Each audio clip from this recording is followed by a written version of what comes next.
सव्वाशेर news चॅनलला पाहण्यासाठी आजच सबस्क्राइब करा व बेल आयकॉन दाबायला विसरू नका। नवीन नवीन व्हिडिओ पाहण्यासाठी आजच आमच्या चॅनलला फॉलो करा। तसेच ते मोनिका राजळे। धन्यवाद अध्यक्ष महोदय।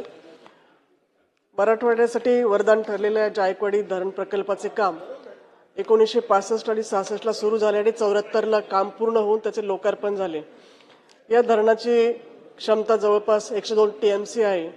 या धरणाच्या कामासाठी माझ्या मतदारसंघातील शेवगाव तालुक्यातील 22 गावांचं पुनर्वसन झालेलं आहे। परंतु धरण झाल्यापासून ज्यावेळेस ते 80 ते 100% भरतं त्यावेळेस जलाशयाच्या फुगवट्याचं पाणी शेवगाव तालुक्यातील भूसंपादन न झालेल्या जमिनीत आणि शेतीत साठतं। त्यामुळे या शेतीचं आणि पिकांचं मोठ्या प्रमाणावर नुकसान होतंय। गेल्या 4 वर्षापासून सातत्याने जायकवाडी धरण पूर्ण क्षमतेने भरतंय आणि त्यामुळे धरणालगतच्या भूसंपादन न झालेल्या शेतीचं शेतकऱ्यांचं खूप मोठं नुकसान होऊन ते आर्थिक संकटात सापडत आहे।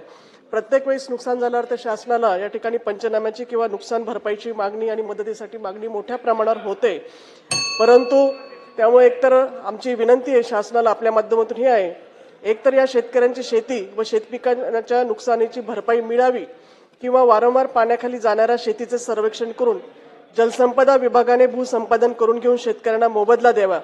जलसंपदा विभाग शासन निर्णय व आश्वासन 2012 आणि 29 ऑगस्ट 2011च्या शासन निर्णयानुसार भूसंपादन न झालेल्या शेतजमिनीत वारंवार धरणाचे पाणी साठत असल्यामुळे या शासन निर्णयानुसार नव्याने सर्वेक्षण करून जलसंपदा विभागाने भूसंपादन करावे व शेतकऱ्यांना या ठिकाणी मदत द्यावी विनंती करते। धन्यवाद।